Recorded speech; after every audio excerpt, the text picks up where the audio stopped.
नमस्कार साथियों, स्वागत है आप सभी का आपके अपने YouTube चैनल सरकारी भारत में।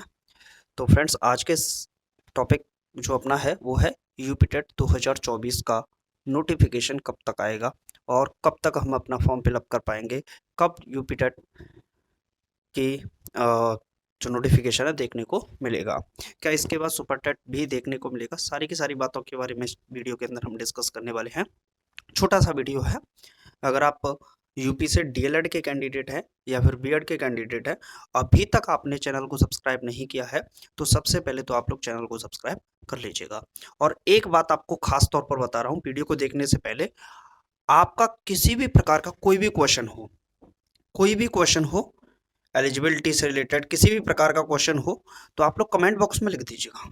विद इन 5 मिनट आपके कमेंट का आंसर दिया जाएगा। ये सबसे बड़ी व्यवस्था हम आपके लिए यहाँ पर रख रहे हैं। कमेंट में कीजिएगा, कमेंट बॉक्स में आपका आंसर जरूर दिया जाएगा। देखिए, यूपीटेट 2024 का नोटिफिकेशन अब आपको देखने मिलने वाला है जल्द ही, क्योंकि नया शिक्षा सेवा चयन आयोग का गठन हो चुका है। तो यूपी टेट जो कराता है वो शिक्षा आयोग कराएगा, तो ये तो पीएनपी के द्वारा कराया जाएगा। तो यूपी टेट तो आपका 2024 में देखने को मिलेगा। कब देखने को मिलेगा तो इसकी डिटेल्स के बारे में मैं थोड़ा सा आपको बता देता हूँ, उसके बारे में उसके बाद उसका भी डिस्कशन कर लेंगे। चलिए, तो सबसे पहले अगर हम बात करें मेरे भाई, जो यूपी टेट होता है वो दो स्तर पर होता है। एक होता है प्राइमरी लेवल पर और एक होता है जूनियर लेवल पर। प्राइमरी लेवल पर जो होता है उसे हम फर्स्ट टू फिफ्थ की बात करते हैं, और जो जूनियर लेवल पर होता है उसे हम 6 टू 8th की बात करते हैं। क्लियर? तो क्या एलिजिबिलिटी इसके अंदर देखने को मिलती है? योग्यता के अंदर बात करें, जो कैंडिडेट बीटीसी किया हुआ होता है, डीएलएड किया हुआ होता है, वो प्राइमरी में फॉर्म फिलअप कर सकता है, लेकिन बीएड वाले फॉर्म फिलअप नहीं कर सकते। क्लियर है? ये बात तो सबको पता भी होगा वैसे भी कि प्राइमरी में अब बीएड वाले अप्लाई नहीं कर सकते हैं। क्लियर? अब बहुत सारे स्टूडेंट का यहाँ पर एक प्रश्न होगा, सर एनआईयूएस से डीएलएड किया हुआ स्टूडेंट क्या इसमें फॉर्म फिलअप कर सकता है? तो वो भी एनआईयूएस से जिन्होंने डीएलएड कर रखा है, वो भी इस यूपीटेट की भर्ती में फॉर्म फिलअप अपना नहीं कर पाएगा। ठीक है? क्योंकि एक पात्रता परीक्षा है, इसमें भी आप फॉर्म फिलअप अब नहीं कर पाओगे, क्योंकि माननीय सर्वोच्च न्यायालय का आदेश आ चुका है। जूनियर लेवल की बात करें तो यहाँ पर जिस कैंडिडेट ने बीएड कर रखी है और जिस कैंडिडेट ने डीएलएड यानी कि बीटीसी कर रखी है, वो दोनों ही अब इसमें फॉर्म फिलअप अपना कर सकते हैं 6 टू 8th में। फीस का स्ट्रक्चर रहता है 600 रुपये आपको देखने को मिलेगी जनरल कैटेगरी के लिए, प्राइमरी लेवल और जूनियर लेवल के लिए अलग अलग। बहुत पेपर की बात करें तो शायद 1000 रुपीज सॉरी यहाँ पर देखने को मिलता है। क्लियर? यहाँ पर 1200 लिखा है तो ये देखने को मिलता है। बाकी अदर कैटेगरीज में की बात करें तो उनको यहाँ पर रिलैक्सेशन मिलता है फीस के अंदर, उनकी फीस थोड़ी कम रहती है। क्लियर? एग्जाम पैटर्न की बात करें प्राइमरी लेवल की, रुक भाई, प्राइमरी लेवल के एग्जाम पैटर्न की बात करें तो इसमें कुल मिलाकर 5 सब्जेक्ट आती हैं, 150 क्वेश्चन पूछे जाते हैं। तो इसमें कुल मिलाकर कितने क्वेश्चन पूछे जाते हैं प्राइमरी लेवल पर मैं आपको बता दूं, तो इसमें प्राइमरी लेवल पर 150 क्वेश्चन टोटल क्वेश्चन पूछे जाते हैं और 150 नंबर के ही होते हैं। 150 क्वेश्चंस 150 मार्क्स के यहाँ पर आपसे पूछे जाते हैं। यही पैटर्न रहने वाला है, इसमें किसी प्रकार की कोई भी नेगेटिव मार्किंग देखने को नहीं मिलती है। जिसमें प्राइमरी लेवल की बात करें तो यहाँ पर जो सीडीपी है, child development and sorry pedagogy, CDP जैसे हम कहते हैं बाल विकास, वो आपका 30 नंबर का आता है।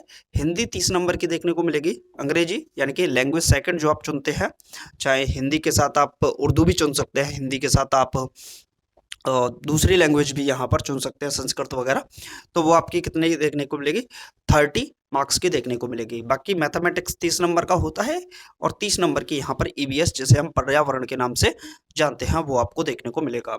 जूनियर लेवल के एग्जाम पैटर्न भी लगभग सेम ही है, क्योंकि इसमें भी किसी प्रकार की कोई नेगेटिव मार्किंग देखने को नहीं मिलती है और कुल मिलाकर 150 क्वेश्चन देखने को मिलते हैं 150 नंबर के। क्लियर है?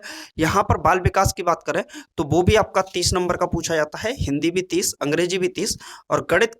देखिए, जिन कैंडिडेट जो मैथ साइंस लेते हैं, जो कैंडिडेट मैथ साइंस लेते हैं उनके लिए 60 मार्क्स का ये पैटर्न देखने को मिलता है, जबकि जो कैंडिडेट एसएसटी लेते हैं उनको 60 मार्क्स का एसएसटी देखने को मिलता है। तो एसएसटी वालों के लिए 60 मार्क्स का एसएसटी देखने को मिलता है।